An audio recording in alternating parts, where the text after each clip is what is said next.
dahil sa Kanya. Ang kapangyarihan din iyon ang muling bumuhay kay Kristo at naupo sa Kanya sa kanan ng Diyos sa kalangitan. Ang salita ng Diyos. Salamat sa Diyos.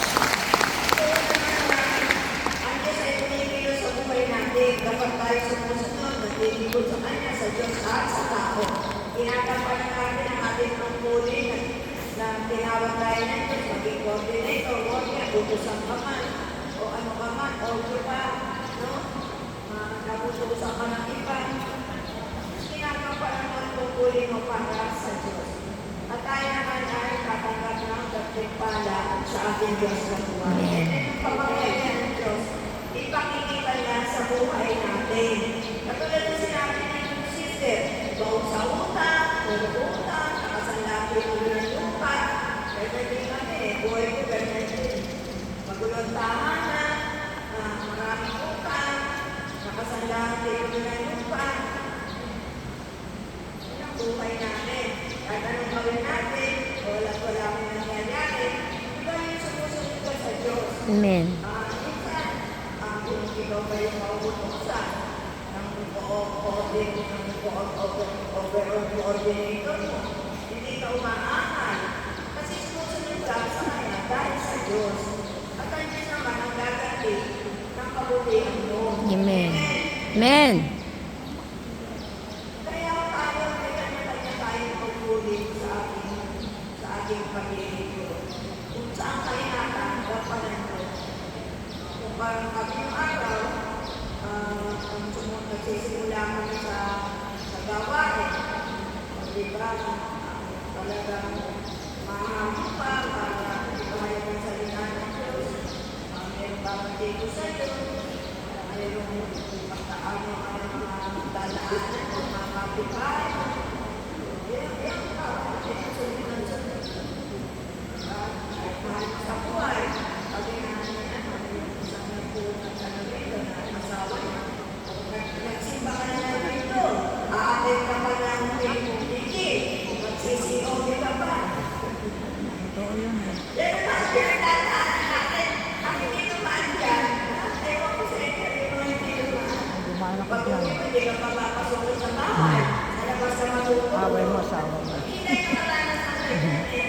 At yung si Tata, si Tata natin, ano rin yun, yung katanungan, na higpit po. Masaya tayo. Kahit ba, hindi ka pinapapasok sa bahay, hindi alam mo pala na masaya ka pa rin. Kasi para sa isyo, pinagiging mo ng mga Diyos na hindi ka dito. Bagyan mo lang Kung kinang-kinain ko, mabigat sa tiyan. Huwag uminom ng malamig na yun. Huwag mo sabihin kami noon, natagal-tagal mo na nalilipot sa'yo, ba't di nagtatanong ang asawa ko? Ba't nahirap pa rin ang buhay ko? Amen. Bakit ganito pa rin ako? Sabi, demanding ng masyado. Amen. Amen. Hindi nauutusan ng Diyos. Kakapagay niya na ang nalalaman sa Diyos. Wala, mas lalo. Paghihirap mo, dahil nakatagal ang sakit mo. Amen. Yaksan mo lang rin yung aking Diyos na makakabagi ng Diyos at makapangyarihan sa lahat. Itong sakit na, yung sakit na yan. May dahilan, maaaring may pagkukulang, kasalanan ng bawat isa. Alam nyo, pagkawaran mo naman ako at bigyan mo ng lakas para makapaglingkod ako sa Diyos at sa tao. Amen. Hindi lang sapat yan sa Diyos. Kailangan makapaglingkod tayo sa tao. Dahil maglingkod sa Diyos, tapos Wala. hindi ka marunong makiharap sa kapwa mo. Wala kang isa-isa. Yung makakasakit ka ng iba, wala kang isa-isa yun. Magpapagod ka na, walang mangyayari. Kailangan talaga na effective kang mabait sa Diyos, effective kang mabait sa kapwa. Amen. Okay. Galatia 2, verse 6. Galatia 2, verse 6. Ngunit walang itinagdag sa akin, ipinapangarap ang mga pinikilalang Panginoon. Hindi mahalaga sa akin kung sino man sila, sapagkat walang ipinatangi ang Diyos. Sa halip, pinilala nila ako, na ako'y pinili ng Diyos upang mangaral ng magandang Salamat sa Diyos. Kung natin pagmalaki na tayo yung nagagamit na ng Diyos, lang, kapag lang tayo sa Panginoon, huwag mo ipagmalaki na tumataas ka na, nakikilala ka na ng iba, pinupuri ka na ng tao. Kahit tumarating yun, okay na. Ordinary lang yun. Huwag mong bigyan masyado ng halaga. Hindi sabihin, ipag-malaki. Basta tuloy-tuloy ka lang sa paglilingkod. Halimbawa, sa pag-CCOB, yan tayo ng training. Patuloy ang tao, tamad kang magsalita. Diba? Huwag mo ganun. Pag maraming tao, ayaw mo ayaw mo nang ilipat ang tayo sa iba. Gusto mo, ikaw ang tumirada ng salita. Hindi ganun. Kaya maraming tao, kaya kaunti tao sa CCOB. Kung paano ka nagtotok sa marami, ganun ka rin dapat pagtok sa kakaunti. Amen. Kasi, parang bang tinatadya mo sa sarili mo, wala namang nakikinig kakaunti na. Eh, di mo alam, dun sa ilang tao na yun, mas matitino yun kaysa sa marami pinagsasalitaan mo. Hindi mo alam, dun sa tao na yun, yung mga lingkod ng Diyos na magiging katuwang mo, na magtatrabaho, na magpapalago na yung makapapalagana ng gawain ng Diyos. Hindi mo alam kung ilang tao na yun. Pero akala mo, kung may marami, ganda mo yun, nawawala rin naman yun. Ikaw, hindi man yung tao, hindi marami. Parehas kang magbigay na pagpapalaya. Amen. Huwag tayong, mamimili na sayang sa nila. Hindi yung masasayang gagamitin tayo ng Diyos. Hindi yung masasayang kahit kaunti lang mga tao na yan. Yung quality ng tao na pinapahayagan mo, eh malaking bagay na mas magagamit ng Panginoon. Colossians 1:28-29. Colossians 1:28-29. Yan ang dahilan kung bakit ipinapangaral natin si Kristo.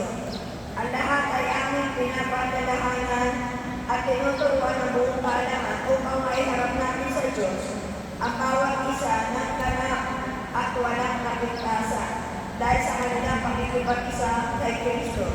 Ito ang aking pinagsisikapang matupad sa pamamagitan ng kapangyarihan kaloob sa akin ni Kristo. Ang salita ng Diyos! Salamat sa Diyos.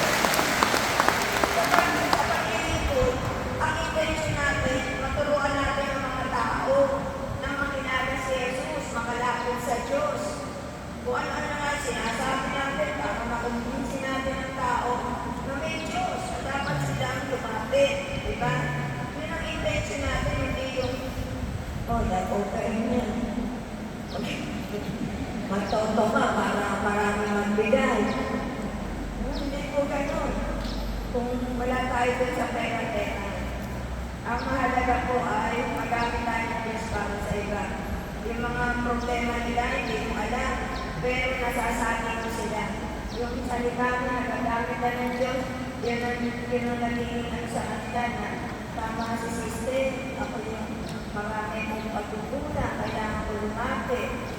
Yung mga pagligtas ng kaluluwa ng isang tao, napakahalaga po sa Diyos. Yung mga hinakita natin, di ba, may nais ng pagpakamatay. Tapos, nakayo ka sa harapan. Ipinahayag mo, hindi para magyabang, kundi maging kalakasan ng iba. Amen? Pag nagpupuri mo kayo dito, hindi kayo nagpukwento. Ano kinukwento na walang kwenta. Pag tumayo kayo dito sa harapan, ang purihin niyo ang Diyos. At kalihawakan mo na. Ano kalihawakan mo sa buhay mo? Pinangagal mo sa utak mo. Nung araw ako, kung yung mundo mo, ang wala ng buhay mo, marami, may nanakit sa puso. Ang dami mo mga sama na doon. Yan, yung buhay mo doon. Kahit anong gawin mo hanap buhay, may tagawaldas ka naman. Amen? Pagdating ng mga gagandang pangyayari sa buhay, wala yung mahal mo sa buhay. Ikaw nag-iintindi ng mga anak ko. Ng anak ka na, ikaw pa rin mag-aalaga. Kawawa nga mga nanay mo. Buhay, saya-saya ng mundo. Diba? Yun yung tignan mo sa buhay mo. Hindi mo na mga pinagsasasabi na walang kakwenta-kwenta. Hallelujah.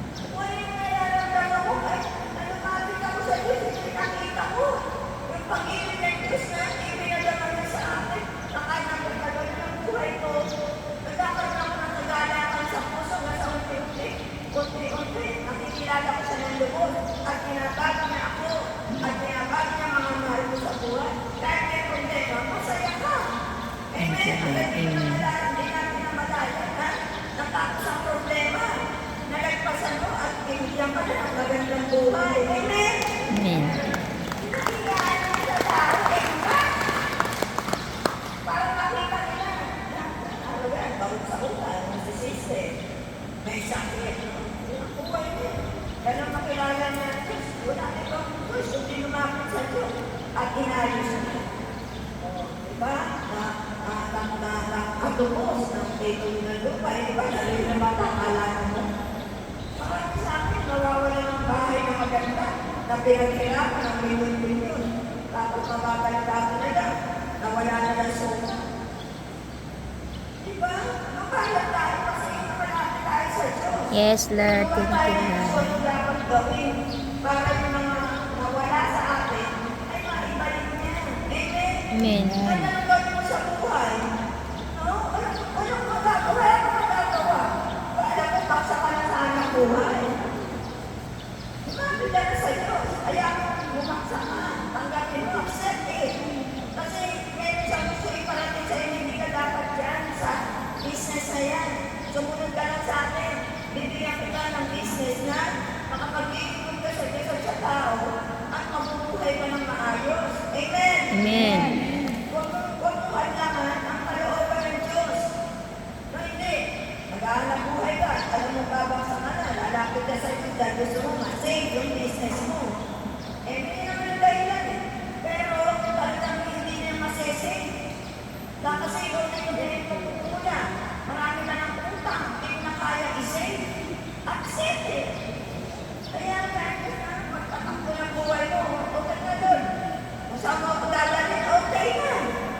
At alam ko namang hindi mo ako mababaya kung saan mo ako dadalhin. Amen? Amen. Kaya natin ang Diyos sa buhay.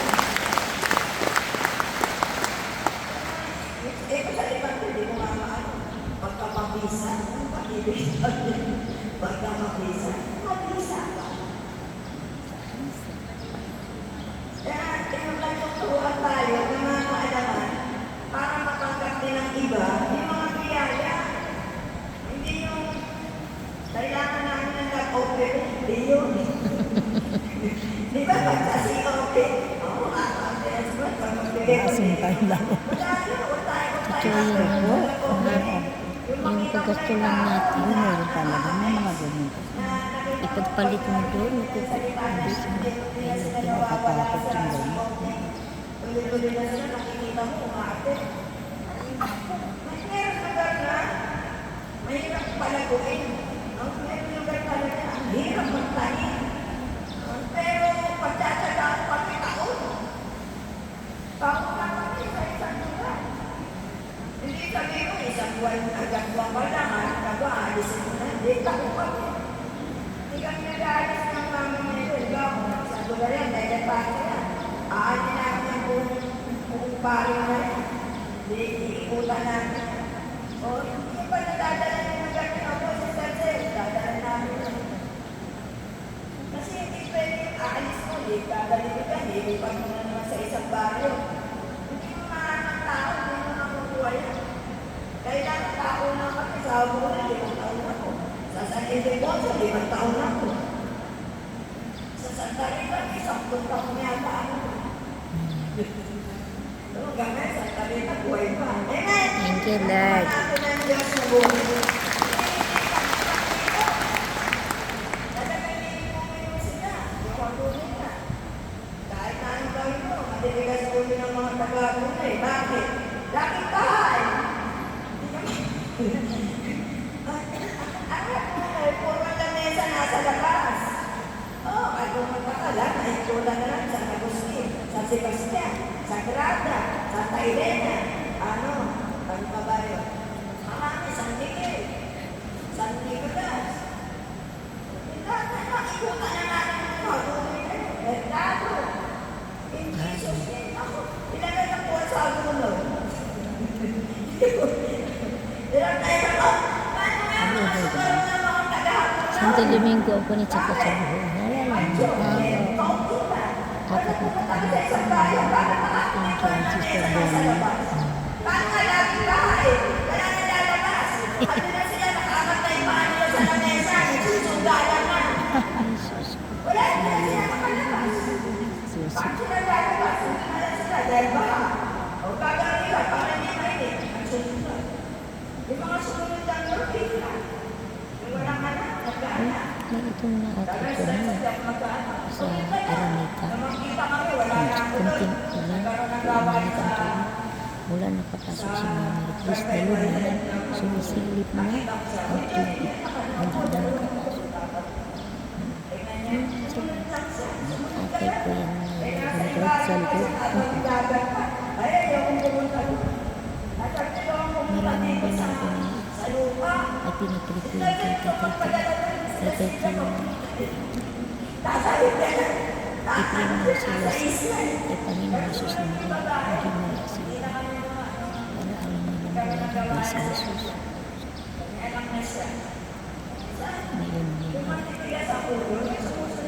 Basta Makita mo susunod, mawawala. Yung pala, nasa sugaya. Pero ba't lagi, ano yung huli? Ako si Garcia, sinusunod mo ba? Nakaupo sa sugaya. Maraming sabi mo, hindi kayo doon. Pumusuga ng madalas doon kasi hindi sila makalabas. Para magkaroon ng imbangan, magsusugalan mo. Kaya paano mahuhugon yung mga tao na yun? Lalaki sila doon sa bahay. Bakit? Bakit naman ba? Nakita nyo, may issue ba sa tahanan, di ba? Sa Agunor? Meron lugar talaga Ano dyan. ba sa tito? Alam mo yun, yung mahirap ang mga. Paano ba yun? Basta ito yung lugar ko niya. Pero may lugar naman Nakita niyo yung na mga bahay. Meron silang issue doon. Nakita ko lang sa parang po, di ba? Kapag unang maganda, maganda po. 2 Corinto 3, 5-6. 2 Corinto 3, 5-6. Kung sa aming sarili lamang ay wala kami kakayahan gawin. Ito. Subalit ang aming kakayahan ay kaloob ng Diyos. Binigyan niya kami ng kakayahan maging lingkod ng bagong tipan. Isang kasunduan hindi na mabagay sa kautosang nakasulat, kundi sa Espiritu Santo. Sapagkat ang kautosang nakasulat ay nagtutulong ng kamatayan. Ngunit ang Espiritu ay nagbibigay buhay. Ang salita ng Diyos! Salamat sa Diyos. Pag nagiging kayo, nagmumula sa puso, yung may pag-aangat kayo na matanggap nila ang salita ng Diyos. Kung anong biyaya tinatanggap mo, ay madama nila. Hindi yung pagalingan, mag-aaral ng salita ng Diyos. Pagdating mo, wala rin mo masabi. I love you. Okay lang mag-aral, pero huwag mo ipagyabang. Yung parang Ang totoo yun, pag pinagyabang mo, hindi ka na makakasalita. Ayan nila. Ayaw ng Diyos. Ang mahalaga yung malinis ang puso mo. Yung galing sa kanya Malinis ang kasi. intention mo. Wala kang pag-aangat na magalingan sila sa iyo. Kundi hayaan mo, makahiya ka. Okay lang. Minsan, diba? Minsan, naranasan ko pa yung nagkasakit ako, nasa hayo ako sa panghayo. Haguno. Lumubog ako sa tubig. Ang hayo tapat. Nalamigan nata ako. Doon ako mahina. Eh, hindi nagsusuka na ako. Isang gawain ka. Hindi na ako makatayo. Nagagawain sila sa semento. Nakahinga ako sa semento. Ako sa Elena, saka Jessica, tumuloy-tuloy na kayo. Pupunta ako sa pier, wala na lumalabas. Pero ano, iba pa ka lang ako. Gusto ko sumuka, walang suka. Ay, kung ba to? Para ako naubos ng mantika. Sabi ko, dito na lang ako, hindi ako, dahil dito na kaya. Pag nagagawa ito, nakahiga ako sa lapag. Sa lapag ako nakahiga, dahil semento eh. Puro semento. Nasa namin yan. Parang na, pagka umuwi na kami. Sabi ko sa anak ko, dalhin na ako sa Malolos. Nagpalagay ng alcohol. Suero. Pala, tinamaan ako ng hangin. Yun ang mahina. Ay, alam mo, Nilagyan ako ng swero, lumakas ako. Ay, hinahin doon ito, tumuloy ka para matingnan. Okay naman, ano lang daw, para wala na, alam mo, man. kailangan na gamot. O isang ano, pwede ka muna hospital. Sa tubig ulan yun. Swero lang nilagay pagka-ubos ng swero. Di ba, pag umulang, Pwede ka nang uwi. Parang Dahil nabing. wala na ano sa kanya yun. Alimoon. Yung galing sa lupa. Ang lupa. Paano naman ako malakas?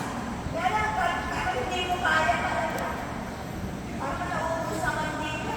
Sabi ko na sila, tuloy na sige, hindi tayo uuwi na hindi tapos. Ang gawa ko, pinutuloy ko, nakikinig lang ako. Nakahiga ako sa simento. Ang buhay natin, talagang pagka ikaw, nais mo maglingkod ng may katapatan sa Diyos. Hayaan mo lang, minsan, ang kalaban, tinitingnan ko, kaya ano eh. Mas malakas tayo sa Diyos. Amen? Makauwi ako na ako. Ang kaya ko lang, para ako lang ako nangihingi. Hindi man ako matumi, hindi man ako nag-FMB eh. Parang sira ng tiyan ko. Pero siguro yung nangyari sa akin dito, no? Pero wala naman lumalabas. Hindi naman, siguro yung hanggang sa tumako, parang di ako natunawan. Kasi kinain ko sa gulo, ang pinakain sa akin, yung ano yun. Ano ba yun? Palitaw? Hey, Bawal. Palitaw na medyo, hindi ka nalang yung kinain. sabi sa siya.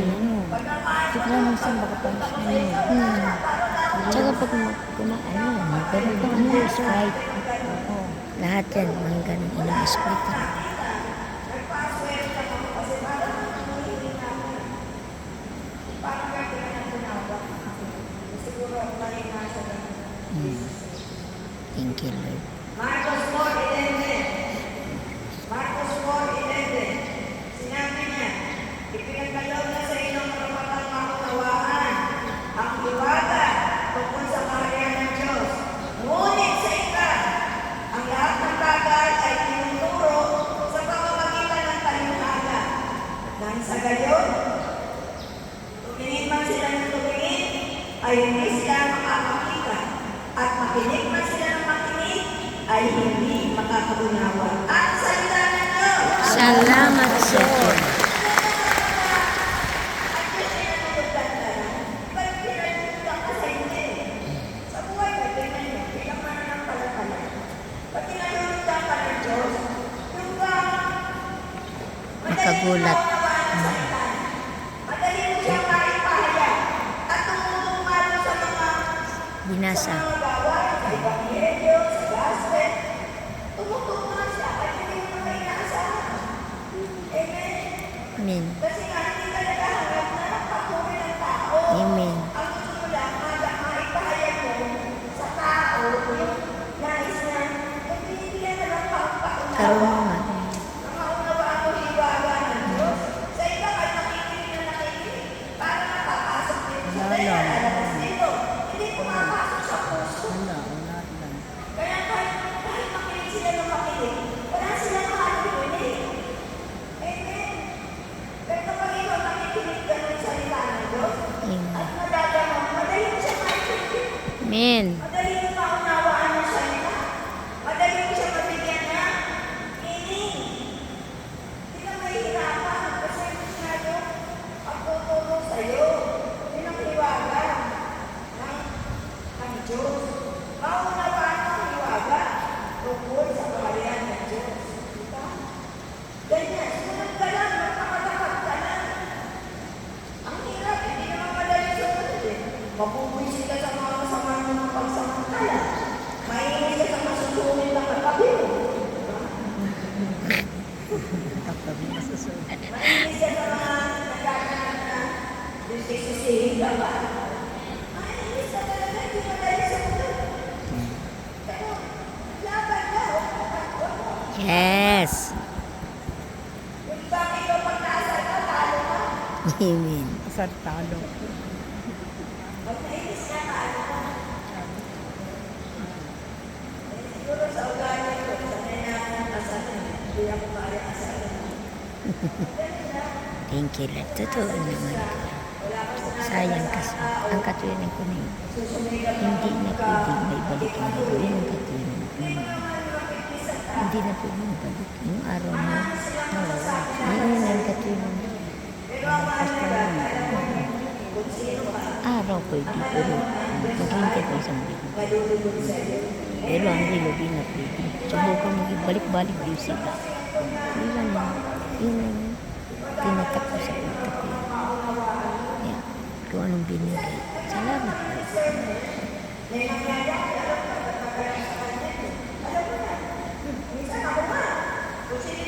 Pag nakikita ko, pag-ulan din sa akin. Palagi ko siya naiisip. Bertie, sila Bertie. Hindi ba siya sanin? Hindi. Pero maanda naman si Spencer. Bakit ba siya naiisip ko? Hindi mo ka namamatay. Hindi talagang darating yan.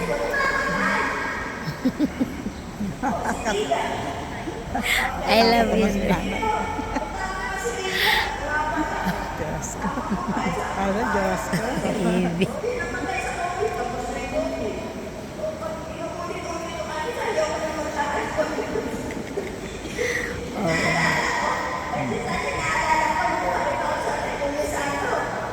Lumalakad sa lumalakad dahil ni Bertie. Salamat sa sanin. Pumunta na. Wala. Ayun, namatay na ako. Gusto naman. Nakikita ko lang. I love you. Totoo yan. Mahirap. Di may iwasan. May tao talaga na. Naman na. Yung biglang naiisip.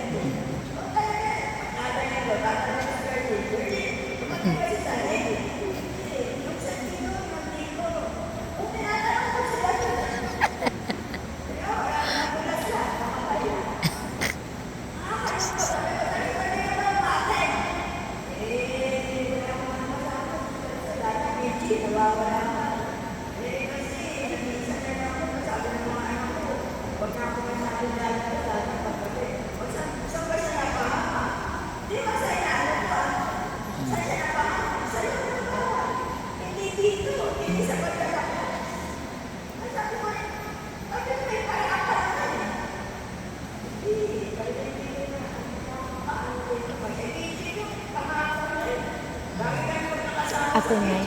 May pero ko muna. Oo, ano? Gulang ako. Kapag naman ako, pagod ko pagod din siya.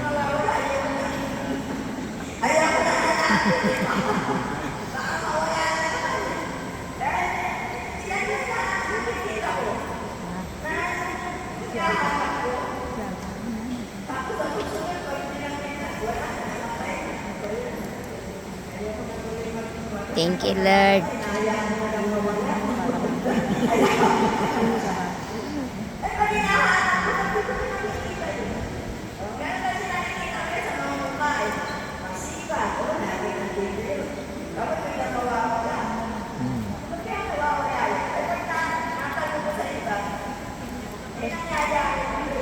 Jesus.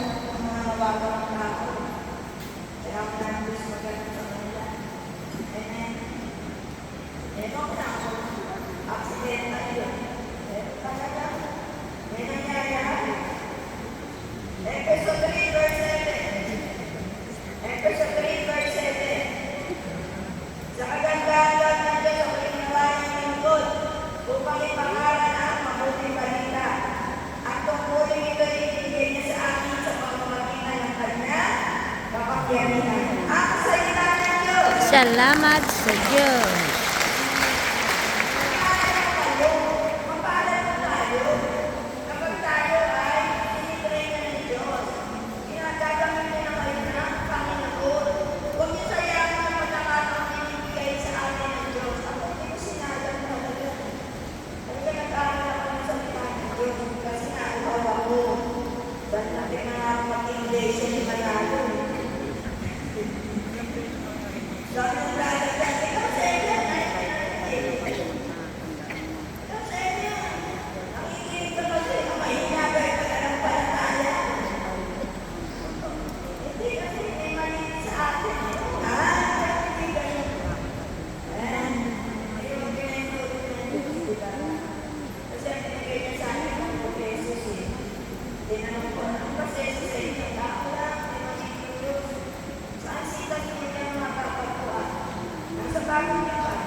Binanang ko yun, binasa ko yung buong bago ko pa, tinapos ko pa, hanapin ko na ng progresos eh.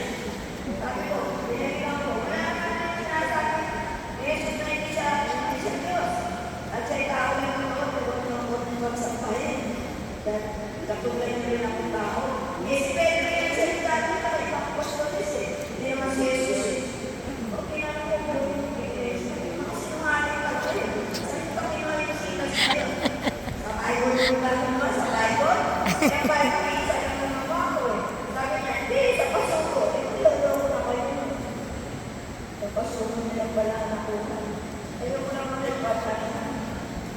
Kasi sabi ko, huwag niya na ako akali yan kasi hindi ako nagsisinungaling na kayo ba ako.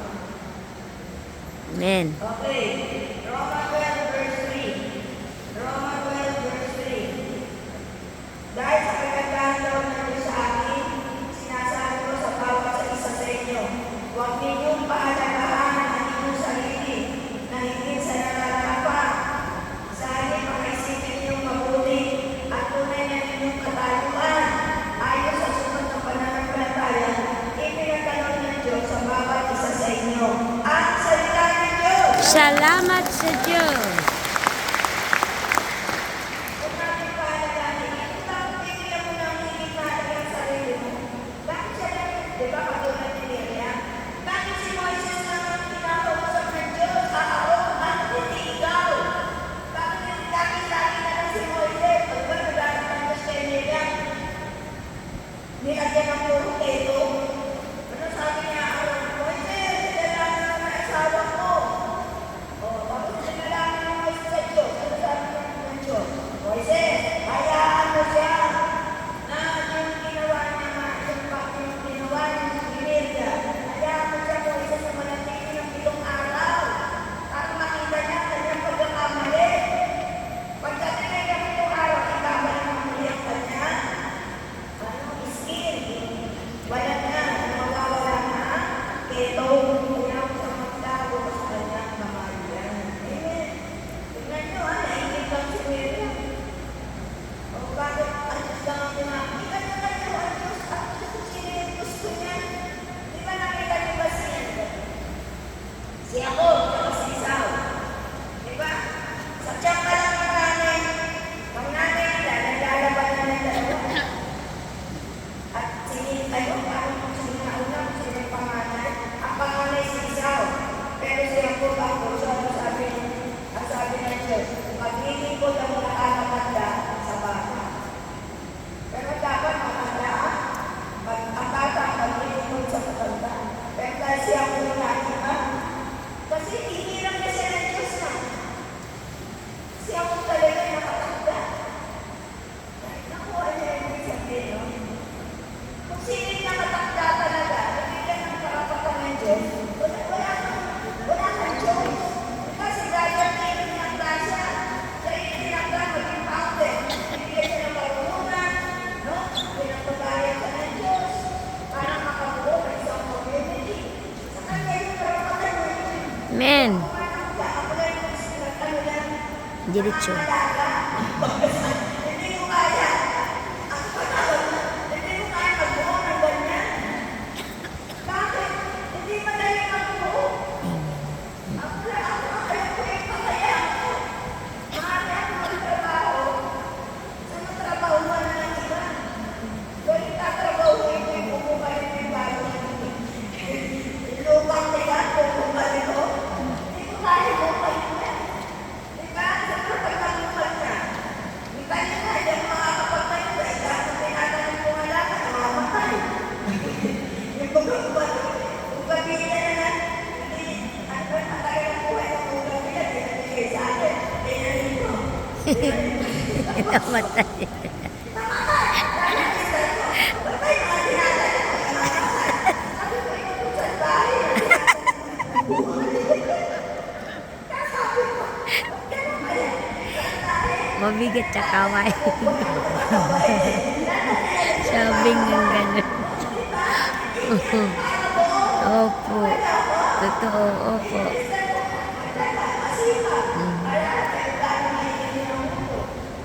Kaya may Bigay ni Lord. Yung hindi.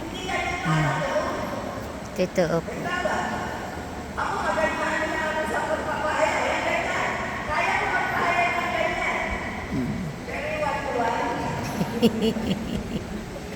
Hindi mo kaya.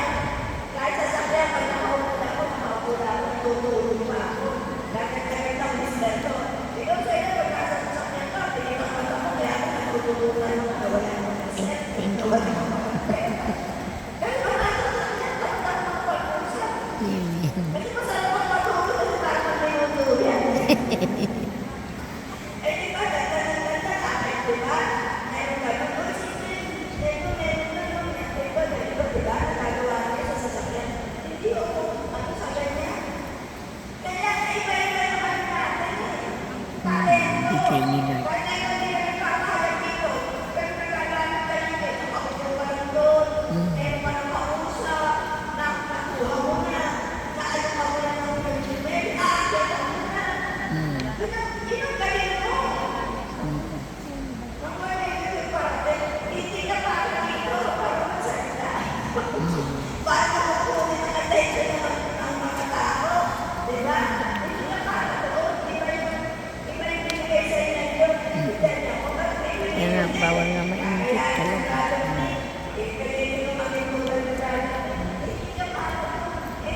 Amen. Ito ang kanyang kalim-kalim. Ano ko na rin ang hindi ko kaya. Sa kanya, ang binigay. Sa iba. Pasalamat na lang tayo na yun. Philippines 4 verse 13. Philippines 4 verse 13.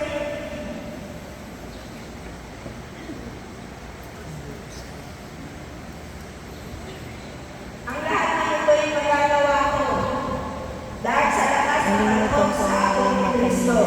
Ang salita ng Diyos. Salamat sa Ba? Diyos. Ang binigay sa Roma. Roma yun. Roma ano? 9:11 yata yun. No, tama ko. Roma. Parang 9 nga yun. 3:9 pala yun. Jesus.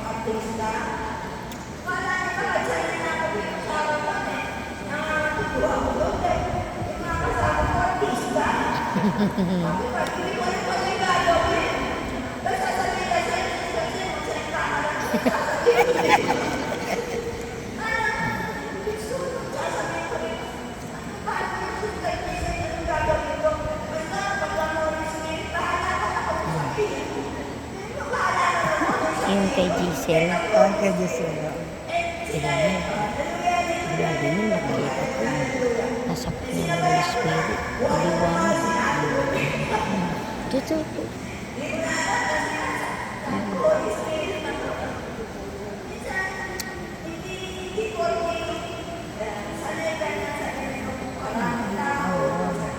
Ito naman. Magkano talaga, no? Oh, hindi mo pa kabisado. Ano, paano yung takbo ng lawain nila. Tao lang na talaga pala. Hindi.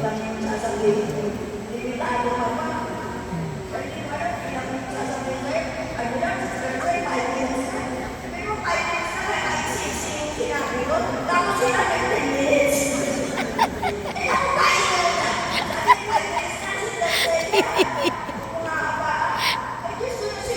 Oo nga ba, binigyan pa.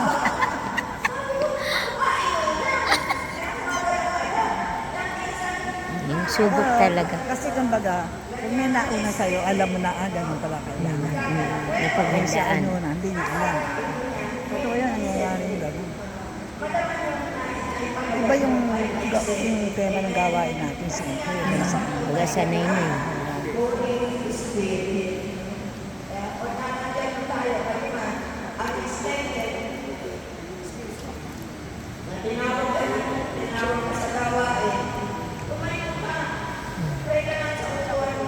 Ito yun. Holy Spirit kasi.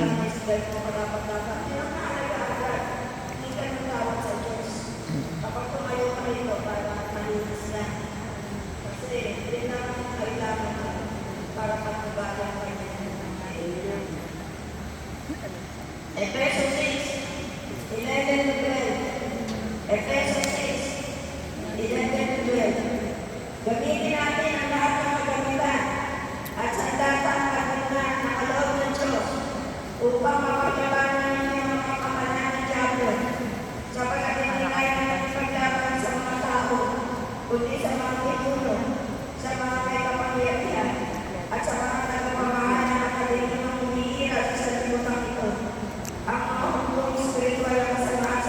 Nag-stand ka na lang. Yun nga.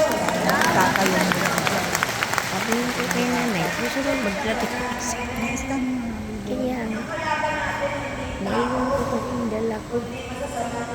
Tsaka natin. Sa kanya. Dapat mag-stand. Mm. Tapos, Hindi na ako makapala. konsensya ka. Ikaw.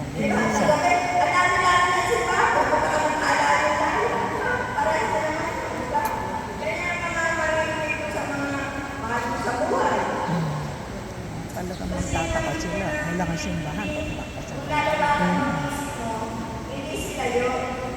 Sa taas lang yung ginagamit sila para hagdaman ka. No? Kaya, ipanalo na lang ang Diyos. Ipanipanan mo sa kanila. Pagdating ng panahon, naiintindihan ka rin nila. Kahit isang ko na ako, isang beses ako nakakatulog sa labas ng bahay. May 10 beses. I love you, Lord. simbahan. Tulog na ako sa iba. Kaya ayaw na ako talusoy. Sa ibang bahay na ako natutulog. Ano sa iba? Save pa rin. Ayaw pa yung sa bayan sa manan. Marami pang bayan kayo puntahan. I love you, Lord. Masulit sa bahay mo.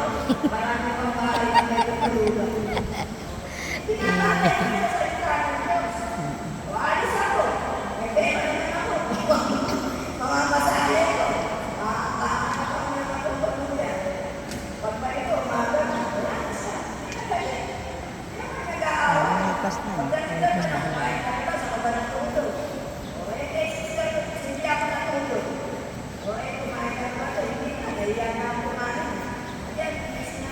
Amen. Amen. Mm.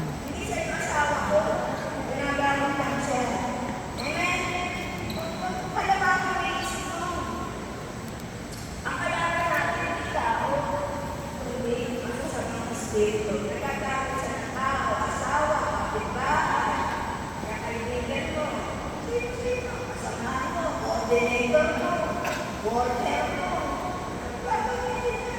Para gamitin ka. Okay na ako, huwag mo tama. Ang patawa ko, Takot.